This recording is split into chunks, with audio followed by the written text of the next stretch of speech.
Good morning class. Last class में हमने ये डिस्कस किया था कि लीडरशिप, नेतृत्व क्या होता है। नेतृत्व क्या होता है अगर हम एज अ होल उसको समराइज़ करें तो नेतृत्व आपकी वो कंडीशन है, वो सिचुएशन है, या आप बोल सकते हैं आपकी वो कौशल है, कला है, जिससे आप क्या है दूसरे लोगों को अपने लिए काम करने के लिए प्रेरित करते हैं।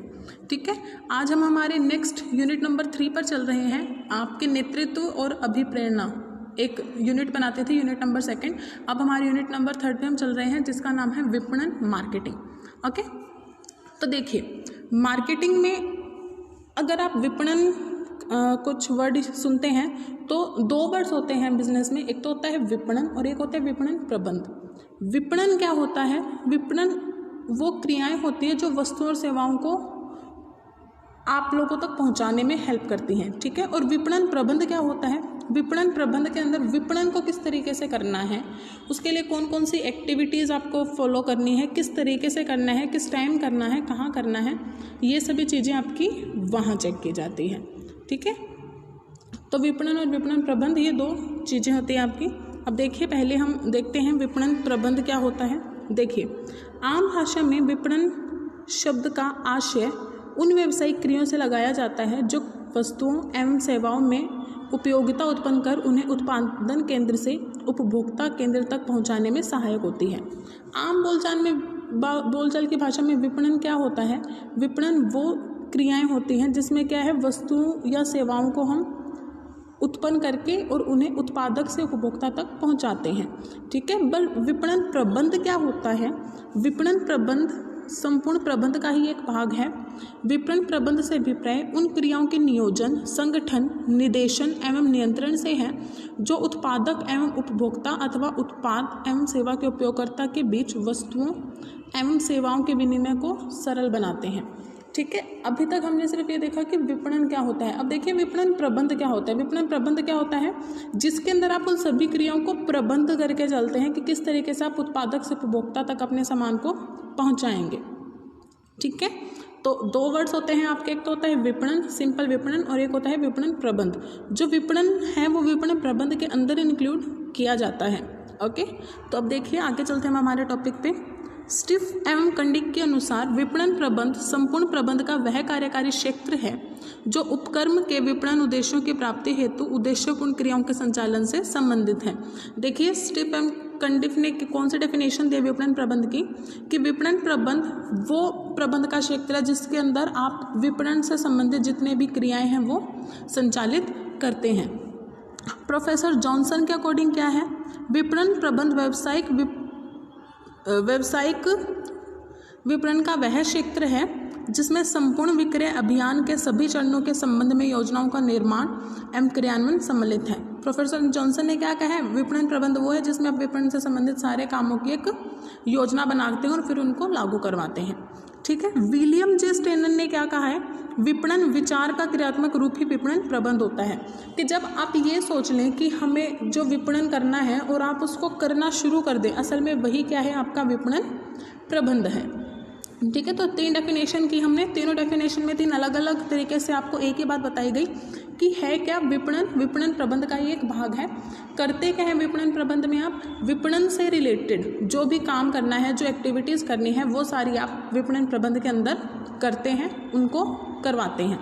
ठीक है, आगे देखिए इन सभी परिभाषाओं के अध्ययन से यह स्पष्ट होता है कि विपणन प्रबंध समग्र प्रबंध की वह शाखा है जिसके अंतर्गत ग्राहकों की आवश्यकताओं का अध्ययन किया जाता है। इन सभी डेफिनेशन से आपने एक ये कंक्लूजन निकाला कि विपणन प्रबंध जो है वो शाखा है प्रबंध की जिसमें ग्राहकों की आवश्यकताओं का ध्यान की स्टडी की जाती है तथा उनकी संतुष्टि के लिए प्रभावी विपणन कार्यक्रमों का विश्लेषण, नियोजन, क्रियान्वयन और नियंत्रण किया जाता है। ठीक है, और उनकी संतुष्टि के लिए जो भी कार्यक्रमों का विश्लेषण है, नियोजन है, वो सभी वहाँ किया जाता है। विपणन प्रबंध विपणन विचारों, क्रियाओं तथा प्रयासों का वास्तविक रूप में क्रियान्वयन है।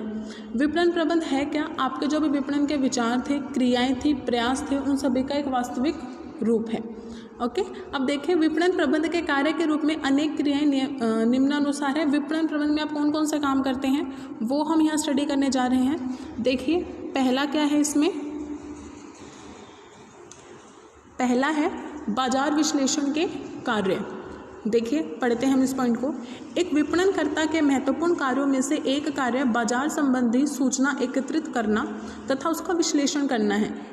एक जो मार्केटर है, जो मार्केटिंग करना चाहता है, ठीक है, मैं विपणन को मार्केटिंग बोल रही हूँ क्योंकि विपणन बोलने से कंपैरेटिवली इजी है मार्केटिंग प्रोनाउंसिएट करना, ठीक है। तो देखिए एक जो मार्केटर है वो क्या करेगा, आपका बाजार से रिलेटेड सारी इन्फॉर्मेशन कलेक्ट करेगा, ठीक है। विपणन कार्यों का प्रारंभ बाजार विश्लेषण के साथ ही होता है। अब बाजार विश्लेषण के साथ ही विपणन कार्यों का प्रबंध शुरू करते हैं। इसके द्वारा विपणन प्रबंधक अपने ग्राहकों की आवश्यकता, इच्छा, रुचि आदि का ज्ञान प्राप्त कर सकते हैं। होता क्या है इसमें, आप अगर बाजार से सूचना एकत्रित करते हो तो वहाँ पे आप ये देखते हैं कि ग्राहकों की आवश्यकता क्या है, उनकी इच्छाएं क्या है, उनकी रुचि क्या है। बाजार में वस्तु की मांग एवं पूर्ति का अनुमान भी बाजार विश्लेषण के द्वारा ही संभव है। बाजार में वस्तु की मांग कैसी है, ठीक है, किस तरीके का प्रोडक्ट चाहिए, कितनी क्वांटिटी में चाहिए, ये सभी आप बाजार विश्लेषण में ही देखते हैं। इसी के द्वारा प्रबंधक यह भी ज्ञात कर सकता है कि उसके भावी ग्राहक कौन कौन हो सकते हैं, ठीक है। इसके अलावा आप ये भी देख सकते हैं कि आपके पोटेंशियल कस्टमर्स कौन से रहेंगे। इसके अतिरिक्त बाजार की प्रतिस्पर्धात्मक स्थिति का अध्ययन करने, बाजार वातावरण का अध्ययन करने, ग्राहकों की क्रय शक्ति, आय, क्रय उद्देश्य की जानकारी प्राप्त करने के लिए भी बाजार विश्लेषण करना आवश्यक है। ग्राहक मतलब हमें कौन कौन से नए कस्टमर मिलेंगे, इसके अलावा हम कंपटीशन चेक कर सकते हैं। बाजार मार्केट की स्टडी करके हम ये देख सकते हैं कि हमारे कस्टमर की इनकम क्या है, वो क्या परचेज करना चाहते हैं, कितनी अमाउंट में परचेज करना चाहते हैं, ओके। इसके माध्यम से प्रबंधक बाजार की विद्यमान स्थिति, ग्राहकों की स्थिति का पूर्ण अध्ययन कर लेते हैं। ओवरऑल हम क्या करते हैं बाजार विश्लेषण में, हम ये चेक करते हैं कि मार्केट में किस चीज़ की कमी है, कौन सी चीज़ कस्टमर को ज़्यादा चाहिए, कितनी क्वांटिटी में चाहिए, किस प्राइस पे चाहिए, ठीक है। बाजार विश्लेषण विपणन का ही है। उसके बाद सेकंड पॉइंट देखिए, विपणन नियोजन। संगठन के विपणन उद्देश्यों को प्राप्त करने के लिए विपणन प्रबंधक का एक और महत्वपूर्ण कार्य उचित विपणन योजनाओं का विकास करना है। ठीक है, आपने बाजार को स्टडी कर लिया, बट इसके साथ साथ आपको और क्या करना है, एक ऐसी योजना बनानी है जो उचित हो। इसके लिए विपणन के निर्धारित लक्ष्यों के अनुरूप एक पूरी विपणन योजना तैयार करनी होगी, जिसमें उत्पादन के स्तर में वृद्धि, वस्तुओं का परिवर्तन आदि जैसे महत्वपूर्ण पक्ष सम्मिलित किए जाएंगे तथा इन उद्देश्यों की प्राप्ति के लिए क्रियान्वयन कार्यक्रम का निर्धारण भी होगा। ठीक है, आप नियोजन में क्या करेंगे, जो आप पहले सोच करके चलते हैं कि हमें कौन सा प्रोडक्ट बनाना है, उसमें क्या इंक्रीज करना है, क्या डिक्रीज करना है, कहाँ पे किस सामान को किस तरीके से बेचना है, ये सभी चीज़ें हम विपणन नियोजन में करते हैं। इसके बाद विपणन संचार कार्य। आगे देखिए, संचार कार्य विपणन का एक महत्वपूर्ण कार्य है। प्रत्येक विपणन प्रबंधक को अपनी संस्था में कुशल विपणन संचार व्यवस्था करनी होती है। क्या बोल रहे हैं, देखिए, संचार कार्य जो विपणन का एक महत्वपूर्ण कार्य होता है। हर एक प्रबंधक को जो अपने संस्था में कम्युनिकेशन अच्छी रखनी चाहिए। विपणन संचार के लिए विज्ञापन, विक्रय, संवर्धन, विपणन अनुसंधान, विक्रय कला, प्रचार, सुझाव आदि महत्वपूर्ण साधन है। और इसमें होता क्या है, विज्ञापन आपको कैसे करना है, कहाँ पे आपको मतलब उसको डेमोन्स्ट्रेट करके दिखाना है, कोई सुझाव देना है, कोई सजेशन करना है, वो सारे आप इसमें बताते हैं। विक्रय कला, प्रचार विज्ञान आदि से संस्था अपने विद्यमान एवं भावी ग्राहकों को आवश्यक संदेश पहुंचाती है, जबकि विपणन अनुसंधान द्वारा ग्राहक वस्तुओं के बारे में अपने सुझाव तथा शिकायतें संस्था तक पहुंचाते हैं। देखिए, विक्रय कला या प्रचार विज्ञान में हम क्या करते हैं, हम अपने जो आइडियाज़ है वो अपने ग्राहकों तक पहुँचाते हैं। और विपणन अनुसंधान में क्या होता है, दो बातें बोल रहे हैं यहाँ पे। विपणन अनुसंधान में क्या होता है, अगर हमारे कस्टमर को हमें कोई सजेशन देना है, उनको हमारे प्रोडक्ट में कोई कमी दिख रही है, कोई प्रॉब्लम आ रही है, तो वो हमें ये बताते हैं। अतः एक विपणन प्रबंधक द्विमार्गीय संचार की व्यवस्था करता है। तो इसलिए वहाँ क्या होने चाहिए, द्विमार्गीय, मतलब अगर आप कुछ इन्फॉर्मेशन दे रहे हैं तो आपके पास भी कोई इन्फॉर्मेशन वहाँ से आनी चाहिए। उसके बाद देखिए फोर्थ पॉइंट, उत्पाद का रूपांकन एवं विकास। विपणन प्रबंध का एक और महत्वपूर्ण कार्य है उत्पाद का रूपांकन एवं विकास। उत्पाद का रूपांकन लक्षित उपभोक्ताओं के लिए उत्पाद को और अधिक आकर्षित बनाने में सहायक होता है। उत्पाद का जो रूपांकन है वो क्या है, कस्टमर को आपकी तरफ और ज़्यादा अट्रैक्ट करता है। एक अच्छा स्वरूप उत्पाद की उपयोगिता को बढ़ा सकता है और बाजार में से और अधिक प्रतियोगी बना सकता है। अगर आप उसको अच्छी शेप देंगे, अच्छा डिज़ाइन देंगे, तो आप मार्केट में कंपटीशन क्रिएट करेंगे और उन सभी कंपटीशन में आप अलग से भी दिखेंगे अपनी उसकी प्रोडक्ट के डिज़ाइन के तरीके से। उसके बाद देखिए बाजार वर्गीकरण। बाजार वर्गीकरण क्या कहता है? कोई भी संस्था अपनी किसी वस्तु से सभी ग्राहकों को संतुष्ट नहीं कर सकती। ये तो नॉर्मल सी बात है कि कोई भी एक ऑर्गेनाइजेशन ऐसे नहीं होती जो अपने कस्टमर के लिए हर एक तरीके का प्रोडक्ट बना सकती हो। अतः प्रत्येक संस्था को संपूर्ण बाजार में से कुछ विशेष प्रकार के ग्राहकों का ही चुनाव करना चाहिए तथा उन्हें संतुष्ट करने का प्रयास करना चाहिए। इसलिए क्या है, हर एक संस्था को अपने अकॉर्डिंग टारगेट कस्टमर सेट करने चाहिए और उन्हीं के लिए काम करना चाहिए। उनकी समान प्रकार की विशेषताओं, आवश्यकताओं, इच्छाओं, रुचियों के अनुसार समूहों का उप बाजारों के अनुसार वर्गीकरण करना ही बाजार वर्गीकरण है। आप उनकी सारी आवश्यकताओं का ध्यान रखते हैं, उनकी कौन सी इच्छाएं हैं, उनकी रुचियाँ कौन सी हैं, उन सभी के अनुसार आप क्लासिफिकेशन करते हैं, बाजार वर्गीकरण करते हैं। प्रत्येक संस्था बाजार वर्गीकरण करके किसी एक या अधिक बाजारों का चुनाव कर सकती है। वह उन्हीं बाजारों की आवश्यकता के अनुसार अपना विपणन कार्यक्रम निर्धारित कर सकती है। हम क्या कर सकते हैं या हमारी संस्था क्या कर सकती है? पहले बाजार विश्लेषण करके अपने लिए मार्केट चूज़ कर सकती है, अपने लिए ग्राहक चूज़ कर सकते हैं कि हमें किस तरीके के ग्राहकों को टारगेट करना है और उन्हीं के बेसिस पे फिर अपना विपणन कार्यक्रम बना सकते हैं। ठीक है, इसके अलावा देखिए और क्या है अगला पॉइंट, प्रमापीकरण एवं श्रेणियन। प्रमापीकरण और श्रेणियन से देखिए काफ़ी मदद मिलती है यहाँ पे। प्रमापीकरण का अर्थ है पूर्व निर्धारित विशिष्टताओं के अनुरूप वस्तुओं का उत्पादन करना। प्रमापीकरण का अर्थ क्या है कि हमने जो स्टैंडर्ड सेट किया था ना कि हमें इसके अकॉर्डिंग ये सारी चीज़ें बनानी हैं, वो हम पहले स्टैंडर्ड सेट कर देते हैं और उसके बाद उसी तरीके से अपने वस्तुओं को बनाते हैं, जिससे उत्पाद में एकरूपता तथा अनुकूलता आती है। ठीक है, प्रमापीकरण से। प्रमापीकरण क्रेताओं को यह सुनिश्चित करता है कि वस्तुएं पूर्व निर्धारित गुणवत्ता, मूल्य एवं पैकेजिंग के अनुसार है। श्रेणियन के अंतर्गत उत्पादित वस्तुओं को उनकी किस्म तथा उनके गुणों के अनुसार विभिन्न भागों में बांट दिया जाता है। जैसे श्रेणियन में हम क्या करते हैं, ये हाई क्वालिटी का गुड है, ये मीडियम क्वालिटी का गुड है, ये मॉडरेट क्वालिटी का गुड है, ये बिल्कुल लो क्वालिटी का गुड है, इसमें खराब भी है। ठीक है, इस तरीके से हम उन्हें डिवाइड कर देते हैं। दोनों कार्यों को करने से वस्तु को पहचानने तथा उसका मूल्य निर्धारण में सुविधा होती है। दोनों से होती है। अगर आप अलग अलग कैटेगरी में उन्हें डिवाइड कर देंगे तो आपको ईजी रहेगा ये चेक करना, ये बताना, ये समझाना कि ये जो लो क्वालिटी वाले हैं नॉर्मल, उसके प्राइस हम लो रखेंगे, हाई क्वालिटी वाले के प्राइस हम हाई रखेंगे, अपने टारगेट कस्टमर को हम हाई क्वालिटी गुड्स देंगे। ठीक है, तो प्रमापीकरण और श्रेणियन भी काफ़ी ज़रूरी है। उसके बाद पैकेजिंग एंड लेबलिंग। आपको पता है मार्केटिंग करते वक्त जो पैकेजिंग और लेबलिंग है वो आपकी सबसे इम्पोर्टेंट रहती है। क्यों? क्योंकि कस्टमर जो है कई बार पैकेजिंग को देख के भी अट्रैक्ट होता है, स्पेशली अगर हमारे जो टारगेट कस्टमर है वो बच्चे हैं। ठीक है, तब हमें हमारी पैकेजिंग को काफ़ी केयरफुली करना होता है। देखिए, जब कोई विपणन विभाग अपनी संस्था द्वारा निर्मित संयोजित वस्तुओं का विक्रय करता है तो उस विभाग को उन वस्तुओं का नामकरण एवं पैकेजिंग भी करनी पड़ती है। अगर कोई विभाग अपने बेच रहा है कुछ सामान तो उसे क्या है, उन पे पैकेजिंग और उनकी लेबलिंग भी करनी होती है। पैकेजिंग का अर्थ है उत्पाद के पैकेज का रूपांकन करना। लेबलिंग में पैकेज पर जो लेबल लगाए जाते हैं उनका रूपांकन किया जाता है। ठीक है, पैकेजिंग में तो आप ये देखते हैं कि उसको पैक कैसे करना है, और लेबलिंग में लेबल लगाए जाते हैं पैकेजिंग पर। पैकेजिंग के द्वारा वस्तुओं के रूप, रंग एवं किस्म की सुरक्षा प्रदान की जाती है। इसके द्वारा वस्तु को आकर्षक स्वरूप में प्रस्तुत किया जाता है ताकि लोग उसको खरीदने के लिए प्रेरित हो सके। कभी कभी क्रेता पैकेजिंग से ही उत्पाद की गुणवत्ता का आकलन कर लेते हैं। कई बार होता है ना, हम ये देखते हैं कि ये देखो चीज़ कितने वेल पैकेज्ड फॉर्म में है, तो ये अच्छी क्वालिटी की है, इसके बजाय जो खुली चीज़ें मिल रही हैं हो सकता है वो अच्छी क्वालिटी की ना हो। जैसे मैं आपको एग्जाम्पल देती हूँ, मान लीजिए आप मार्केट में गए, ठीक है, एक जगह तो एक रेहड़ी पर दाल रख रखी है एक पर्सन ने बेचने के लिए, और एक आप शॉप देख रहे हैं, शॉप में है जो वो दाल पैक फॉर्म में है। तो आपके अकॉर्डिंग कौन सी परफेक्ट रहेगी? अगर आप सोचेंगे तो आपके लिए कौन सी परफेक्ट रहेगी? जो पैकेट में है। ठीक है, क्योंकि आपको लगेगा जो पैकेट में बंद है वो अच्छी है, जो खुली बेच रहा है वो अच्छी नहीं है। तो पैकेजिंग करते वक्त काफ़ी ध्यान रखा जाता है।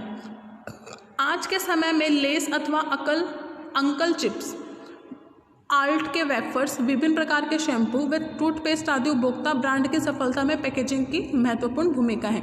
देखिए एग्जाम्पल भी दे, जैसे आप लेस के पैकेट्स खाते हैं, अंकल चिप्स खाते हैं, उनकी पैकिंग, आप शैम्पूज़ यूज़ करते हैं, टूथपेस्ट यूज़ करते हैं, उनके जो ब्रांड हैं वो आज काफ़ी सक्सेसफुल है, किस वजह से? उनकी पैकिंग के बेसिस पे। ठीक है, तो ओवरऑल पैकिंग और लेबलिंग भी आपकी काफ़ी मदद करता है। देखिए, इस पॉइंट में आपको लेबलिंग के बारे में कुछ भी सेपरेटली नहीं बताया हुआ कि लेबलिंग क्या होती है। मैं आपको बता देती हूँ लेबलिंग में हम क्या करते हैं। यह लेबल होता क्या है, आपने मेडिसिन्स देखी होंगी, दवाइयाँ जो होती है उनकी जो पैकिंग होती है उस पर ना साइड में सारा लिखा होता है कि ये इस तरीके से बनी है, आप इसको यहाँ स्टोर करके रखिए, आपको इसको इस तरीके से यूज़ करना है। वो सारी इन्फॉर्मेशन जो दी जाती है ना प्रोडक्ट पे, वो लेबलिंग होती है।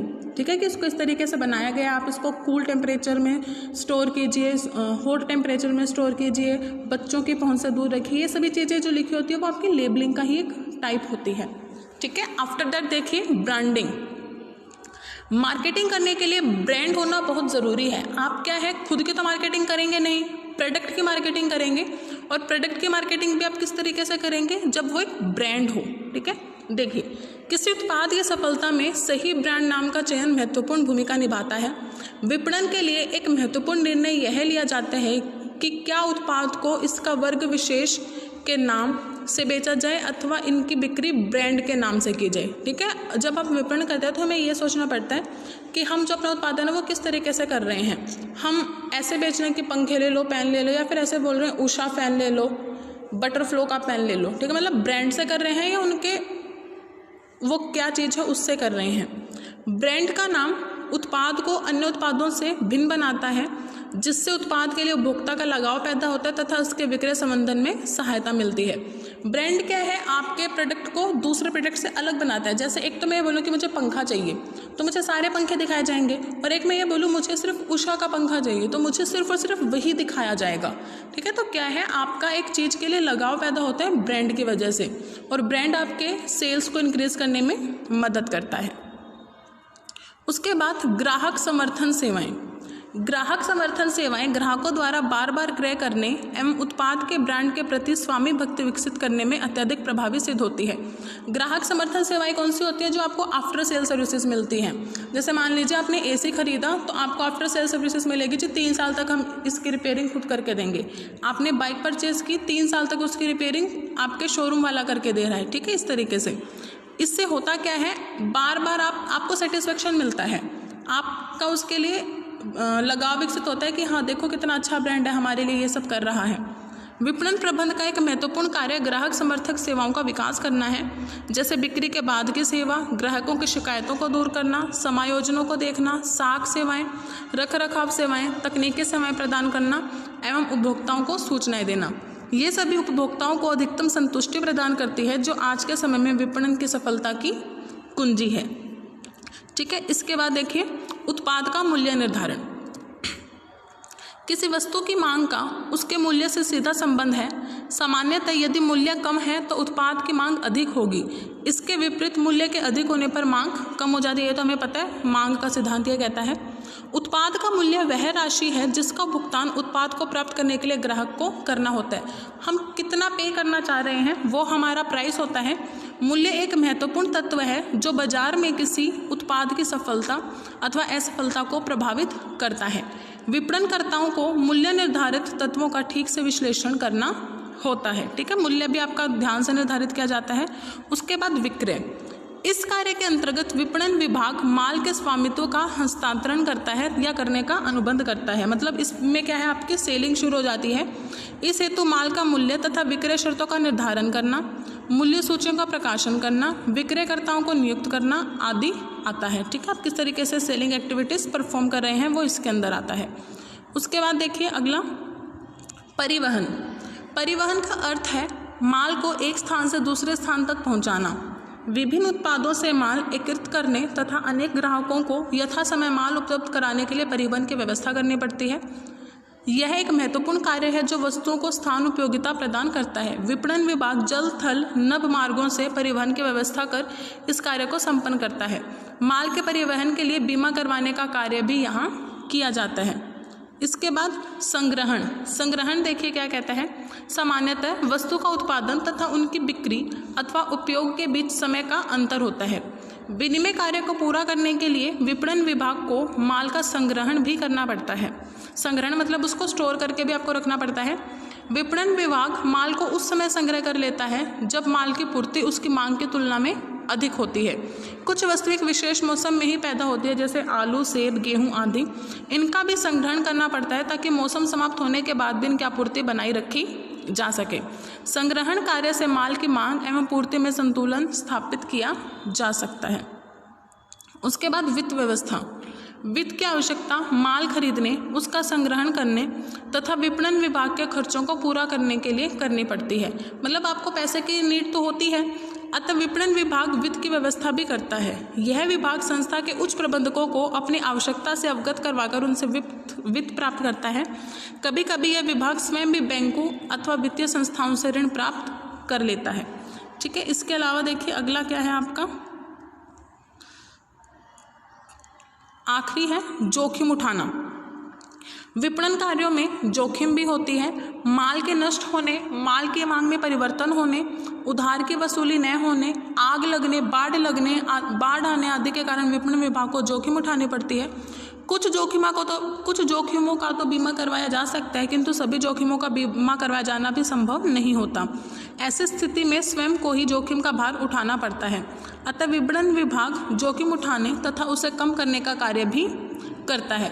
ओके स्टूडेंट्स, तो देखिए आज हमने सिर्फ और सिर्फ क्या डिस्कस किया है कि मार्केटिंग क्या होता है, विपणन प्रबंध मार्केटिंग मैनेजमेंट क्या होता है, और विपणन के कौन कौन से कार्य होते हैं। अप्रोक्सीमेट हमने 15 कार्य यहाँ डिस्कस किए हैं। अब अगला जो हमारा सेशन होगा उसमें हम क्या डिस्कस करने वाले हैं कि विपणन प्रबंध का महत्व क्या है। ठीक है, बस इतना ही है आपका ये चैप्टर।